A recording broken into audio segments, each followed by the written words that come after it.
Well, as Florida braces for the impact of Hurricane Irma and states like Georgia, South Carolina now prepare for inland flooding, what do you need to include in a disaster kit for emergencies like this? Here with that important information, Cheryl Nelson, meteorologist and weather and preparedness advisor for, is it Cummins? Yeah, you said it right. There Cummins, we go. yes. Okay, so a lot of it you would have had to buy already, but there's some things in your own home that you need to think about. Right, as Hurricane Irma approaches, hopefully you have your kit in place. If you don't, things you have in your house, gather them all together and put them in one spot. All right. So one thing people may not think about is money, single dollar bills of at least $100.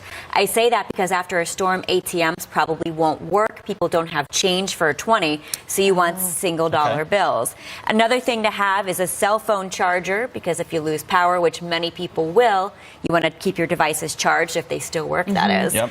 How about a whistle? If a tree falls on your roof and it caves in, you're yelling for help, you lose your voice, you have a whistle to draw attention to yourself. We wouldn't have even thought of that. That's a great idea. Yeah, exactly. And then a picture of you and your pet together to prove ownership. If you get separated, you never know what could happen. Also have their rabies vaccinations, other paperwork from the vet as well. And this you can't necessarily do at the last minute, but this is something for people watching in other states who want to prepare for hurricanes, is a Cummins residential generator. It's a standby generator. It hooks up directly to your house and turns on the second power goes off. And this is great to have too, because it's not portable. You don't have to worry about filling it with gasoline. It's going to be there for the duration of your power outage. And you may have millions of people without power from the storm. And it seems like a lot of the stuff here is to help people with that if their power goes Yes, out. absolutely. Flashlights and batteries, of course. I have a cool little glow stick light here. You also have, this I like, is a fan with a water bottle spray. So you'd love that, Pete. You can spray yourself. Yeah, we should have filled it up and tried it on him. But that's a good thing. The first aid kit to have, a mask. You never know what the air quality is going to be like after a disaster with dust and whatnot. I mean, I could go on and on down the line. Is there a place people can go to get these tips? Yes, homegenerators.cummins.com/ahead of the storm has all the information. Okay, and we'll put that on our website as well. Perfect. So Thank you so much. The only thing I would add to this is a gun. Just saying. You know, with looters, I can't have one in studio. I know, yeah. I didn't bring, didn't do that. And some meat of some sort. And some meat, of Thank course. you, Cheryl. Well, clearly, Adrian needs some help. And I'm sure all of us could learn a few things too. So to help us out with some tips on how to prepare for a natural disaster, we have meteorologist and natural disaster preparedness expert, Cheryl Nelson. Thank you so much for being here. Welcome to the show. I think I need help. Oh, girl, we need to talk. I know. What's the first thing we need to know? Well, keep in mind, for any type of disaster that you may be prone to, there is a basic kit that will have all the items that'll work in any emergency situation. What should go in the kit first? Personal care, first aid kit, that's one thing you will need. Okay. Also, make sure you have a blanket. Yep. Make sure you have some medication, at least a 2-week supply of medication. People don't think of that. Also, make sure you have necessities, food and water, toiletries. Very important. Yes, and the food and water, get hungry quickly. non-perishable foods, make sure you have. Check the expiration date. Okay. And then water, at least 1 gallon per person for Got at it. So least let's pack it up. 3 days. Now that we've got all that in the bag, what would you say is the next thing we need to add to our kit? You have to have safety items. That's for any kit that'll work both at home and in the car. Weather radio is huge. You're going to get weather information. Also, it has an AM, FM signal as well. Awesome. It's solar powered too. Of course, make sure you have batteries on hand for your Yes, flashlight so important. as well. And this flashlight is nifty. It has a strobe light, an alarm, a glass cutter. This does everything. It really does. It's great to keep in your car too. And a whistle, because if you want to draw attention to yourself, if you're trapped somewhere under debris, a whistle. I'll be under the ground like, I'm over here, folks. Very good. I love it. I'm good at that. This is gonna Good come in job, handy. good job. So we can't forget So the batteries, necessary, and we Adrian. definitely need the batteries. Yes, okay, Absolutely. so is that everything? There's so many things you can have, but we're talking about the basics today. Okay, And make okay. sure you have copies of your insurance documents, medical, home, flood insurance, a copy of your will.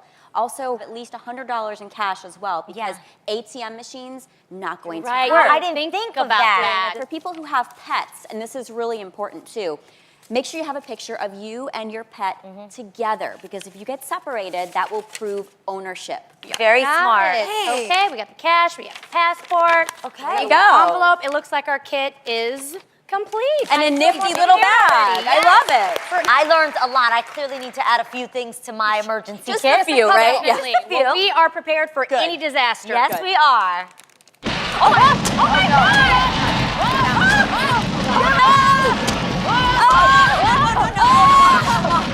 God. Oh my God. You guys, what's that? Are you okay? I'm fine. Yes. Are you guys okay? Are you okay? Yes. Oh my goodness. I'm okay. That was crazy. Did we do the right thing? No. No. You don't want to flail around. Don't do this. Okay. You Well, want my to arms were flailing, definitely. stop, drop, and hold on, exactly like I did. Oh, yeah, you did. Oh yeah, I was back there You were doing something still. else. Yes. My bad. Yes, there are so many things that could fall on you. So you Okay. gotta protect yourself under something sturdy. Okay. Make sure you do that. Don't run around. Don't run outside. A lot of people think that if you I run immediately always outside- want to go outside. No, I because feel there's safer. so many things that could fall Get off the out. building. She's drinking water. I love it. I love it. Yes. Okay, I feel like I learned a lot, you guys, as a Californian. I needed this. Thank you so much, Cheryl, for all these life-saving tips. Thank you. Natural disasters are serious, and unfortunately, they do happen, you guys. So the bottom line is, be prepared. Joining us right now, meteorologist and Mrs. Virginia International, Cheryl Nelson. Good to have you with us. Thank you.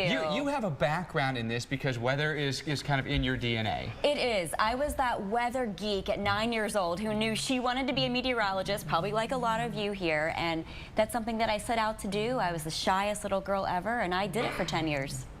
Now you've managed to take your, ability to go and speak and talk about things like hurricane safety and preparedness. Yes. What are some of the things that are most important to you, the messages that you've tried to get out? Well, I think first you have to know your risk. You have to know where you live, what kinds of threats can you have there? Tornadoes, hurricanes, floods, what have you. That's something everybody needs to be aware of. Do you have flood insurance? That type of thing. Also have a plan. Have you communicated that with your family? Are your pets included in that plan? What about the elderly? Everybody has to communicate in this day and age with technology. We're all texting, but are we talking? That's something that everybody needs to do.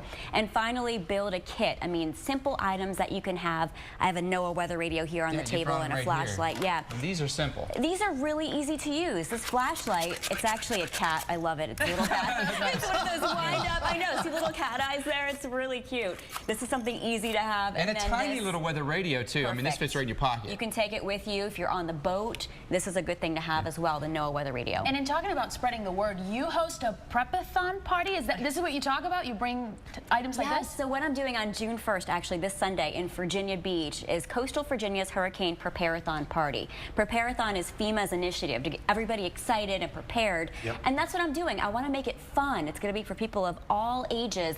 And I think if you make it fun, if there's prizes, people might come out, and when they're relaxed, then they might think, oh, wow, this is pretty cool. It's a trend to prepare. Cheryl, you know what I love about what you're doing right now is that every woman, you don't have to be Mrs. Virginia to get your community's attention and invite your community in and talk about it. So many people move into a hurricane-prone area every year. Everybody moves to the coastline, and they don't know this information that some of us take for granted. So you can tell your friends to tune in tomorrow. We're getting prepared for our hurricane prep rally, live from New Orleans, Florida, New York, all areas that have been impacted by storms in recent history. And Cheryl Nelson, we thank you for being with us. Thanks so much. Thank you. All right.